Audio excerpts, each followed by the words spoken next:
E aí, já pensou em ganhar muito dinheiro com um canal de corte igual esse daqui que você está assistindo? No primeiro link da descrição temos um aulão para você que quer começar um canal de cortes e faturar muito aqui na internet. Também teremos planilhas que irão te ajudar na hora de organizar a produção do seu canal. Tá esperando o quê? Recentemente, aquele psicólogo Jordan Peterson, né, um cara famoso mundialmente, né, e ele estava criticando um sistema que eles mudaram nas escolas primárias canadenses, de retirar a competição. Tiraram. Então não tem mais, por exemplo, futebol, né? Eles fazem competições onde todo mundo vence. Ô louco, não tem o perdedor e o vencedor. Exatamente. E qual a explicação deles para tirar o perdedor e o vencedor? Tirar a frustração Do perdedor. Do perdedor.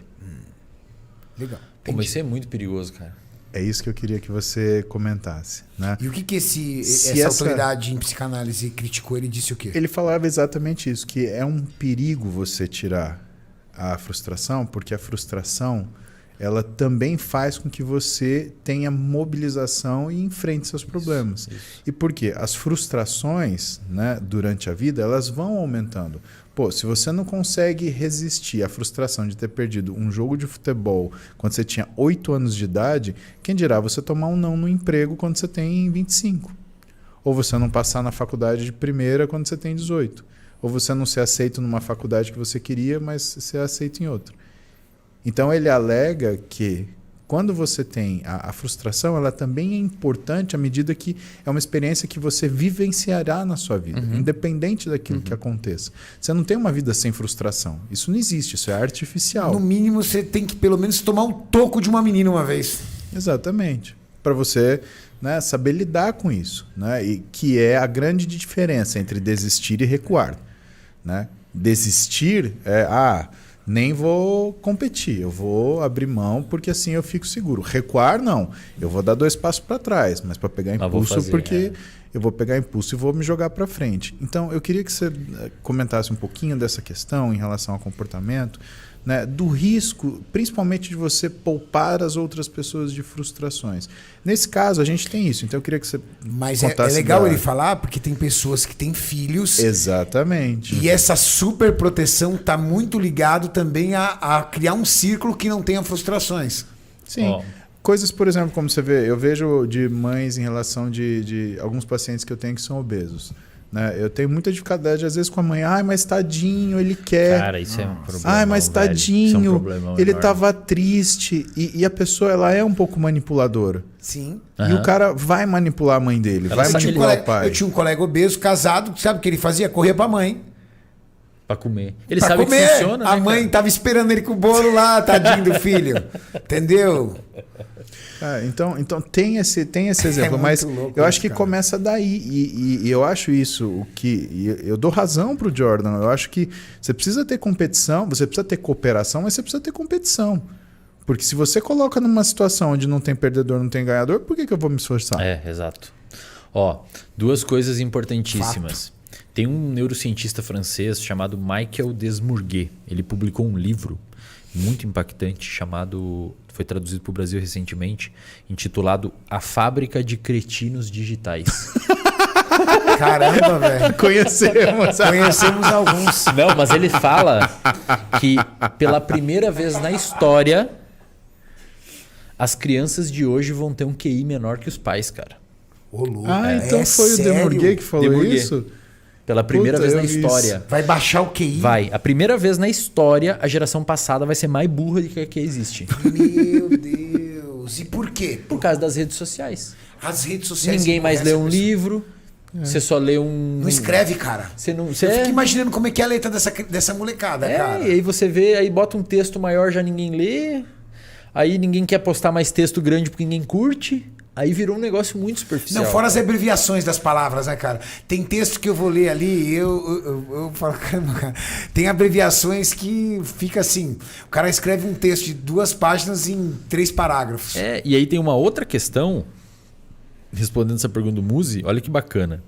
Tem um conceito chamado inoculação ao estresse. Inoculação é um processo que é realizado para fazer uma vacina. Você inativa o vírus, injeta o vírus em você, fragmentado, seu sistema imunológico cria Anticorpo? Um anticorpo, uma resistência a exposições àquele vírus no futuro. Os neurocientistas hoje têm demonstrado que você consegue vacinar o seu filho contra o estresse.